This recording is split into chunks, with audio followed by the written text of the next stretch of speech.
Hello, Steve White, Steve Arts 89. Well, there's a disturbing story out of Sydney today. There are two gay men who are missing. They are a couple. One was a former TV presenter for Channel 10, Jesse Baird, and his boyfriend is a steward for Qantas, Luke Davies. And they were seen a couple of days ago, and then they just disappeared. There was items from both of them found in a skip in Cronulla, and there was blood there. They went to I think it was Jesse's home in Paddington, which I think he shared with some female flatmates, but I haven't heard anyone mention anything about them. They found a lot of blood and disturbed furniture, so it looked like there'd been some sort of fight, and someone was severely wounded. They found blood in other places. Now, initially they were only reporting, and there was a news conference where the police only referred to these two men, and the concern was for one of them. The suggestion, of course, was that there was domestic violence and one of them may have killed the other one, or maybe it was a murder-suicide, something like that. But there were reports of a third person. There were reports that one of Jesse's exes, who was a police officer, had been allegedly stalking him and harassing him. And of course the police didn't mention this, but the other news stations have been reporting on it. And now they are actually looking for him, apparently. His name is Beau Lamarre. They raided his place, I guess you can say. They looked at his place in Balmain.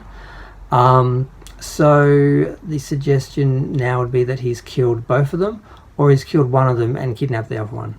Or maybe he killed both of them and now he's just hiding, or he's gone off and killed himself. We don't know. But I found it interesting how the initial story, the police were only focusing on the two men and not the reported.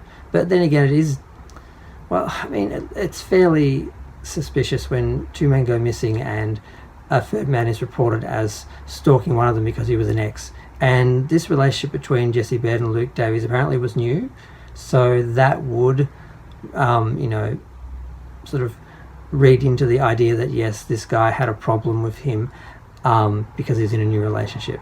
So, if you know anything about jealous exes and stalking, things like that can trigger them. So yeah, it's not looking good. There was a lot of blood, and the items found were from both of them, but they don't know yet who the blood is from. So if there's blood from both of them, then they've both been killed. Obviously, if there's only blood from one, it could mean that one of them has killed the other one, and it doesn't involve the third person, or the third person maybe killed the competition, or maybe he killed the object of his obsession and has kidnapped the other guy. So it could have gone several ways. We don't know, but it's sad. I mean, these are all young, attractive men who didn't need to end up like this, and yeah, we don't know what's happened yet. So of course they interviewed all the local people around the area, and they're all surprised that this could happen in their area and nothing out of the usual. There was some shouting in the area. People didn't report at the time, but afterwards said they couldn't tell what was happening on the street or in the yard. And the last time they were seen, there's CCTV footage of the two of them going into their apartment and going into the back, and then there's a car pulling up. So the suggestion is that the car might have been Beau Lamarre's. So yeah, well, we'll see, but it's a bit sad. Feel free to share, like, comment, subscribe. Let me know what you think. Sorry, my mouth is so dry right now, I can barely speak. But yeah, I saw this report last night and I thought it was interesting how they were focusing on it, and how the police weren't mentioning the officer that was being allegedly connected to this, and the alleged stalking and harassment and all that. But the other news stations were all talking about it. So whether it's just a rumor or gossip, or whether it's actually serious, but all very interesting. But I'm gonna go.